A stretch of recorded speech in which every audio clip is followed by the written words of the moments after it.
Chapter number 3 का example number 1 है। इसे हमको ड्रिफ्ट वेलोसिटी पूछ रखी है और एक कॉपर का एक तार है जिसका एरिया ऑफ क्रॉस सेक्शन इतना दे रखा है, उसमें करंट 1.5 एम्पियर फ्लो कर रहा है। हर कॉपर एटम एक इलेक्ट्रॉन दे सकता है, ऐसा क्वेश्चन में कहा गया है। और डेंसिटी कॉपर की है 9.0 × 10³ kg पर मीटर क्यूब। कॉपर का मास दे रखा है 63.5। तो सबसे पहले हम ड्रिफ्ट वेलोसिटी निकाल रहे हैं, तो उसके लिए हम एक काम करेंगे। जैसे I = NEA/VD होता है, ड्रिफ्ट वेलोसिटी यहाँ पे n नंबर डेंसिटी होता है। नंबर डेंसिटी का मतलब होता है पर मीटर क्यूब में कितने नंबर ऑफ एटम है। तो नंबर ऑफ एटम पर मीटर क्यूब में निकालेंगे तो formula given mass by molar mass into Avogadro number. तो पर मीटर क्यूब में मास कितना है, गिवन मास कितना है 9 × 10³ मोलर मास होता है कॉपर का 63.5 इंटू एवोगाड्रो नंबर। तो ये नंबर ऑफ एटम पर मीटर क्यूब में निकल गया, ऐसे बोलते हैं नंबर डेंसिटी। अब यहाँ से VD का फार्मूला हो जाएगा I/NEA। यानी यहाँ पे नंबर डेंसिटी है, करंट है 1.5, नंबर डेंसिटी है 8.5 × 10⁻, ये हमारे पास जो आई है। चार्ज ऑफ इलेक्ट्रॉन रख दिया, एरिया ऑफ क्रॉस सेक्शन रख दिया, तो ये आंसर आ गया ड्रिफ्ट वेलोसिटी का। 10⁻³ को मिलीमीटर भी लिख सकते हैं चाहे तो। अब हमें थर्मल स्पीड पूछा है, तो थर्मल स्पीड कैसे निकालते हैं।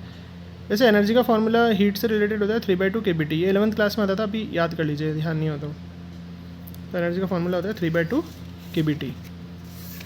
अब हम क्या करेंगे, एनर्जी का फार्मूला 3/2 kBT हो गया। एनर्जी का फार्मूला ½ mv² भी होता है, इक्वल टू 3/2 kBT। तो यहाँ से v किसके बराबर हो जाएगा, 2 से तो 2 कट जाएगा, m नीचे आ जाएगा 3/m × kBT और स्क्वायर इधर आके रूट हो जाएगा। अब 3 रख देंगे। kB बोल्ट्जमैन कांस्टेंट होता है, ये 11th क्लास में आता था, अब ये वैल्यू रट लीजिए। टेम्परेचर है ऑर्डिनरी टेम्परेचर। ऑर्डिनरी टेम्परेचर में का मतलब होता है 27 डिग्री सेल्सियस।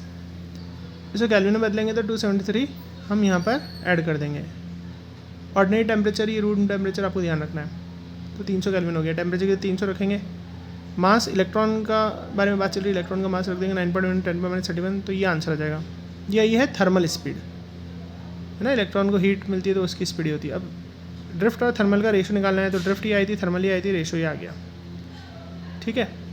अब इसके बाद हमें एक चीज़ और पूछिए, इलेक्ट्रिक फील्ड की क्या वेलोसिटी होगी। तो इलेक्ट्रिक फील्ड की क्या होती है, इलेक्ट्रोमैग्नेटिक वेव ही होता है इलेक्ट्रिक फील्ड में, और इलेक्ट्रोमैग्नेटिक वेव की वेलोसिटी क्या होती है 3 × 10⁸। तो सेकंड पार्ट का आंसर डायरेक्ट हम लिख देंगे कि इलेक्ट्रिक फील्ड क्या होता है, it is a kind of EM wave and the velocity of EM wave is 3 × 10⁸ metre per second.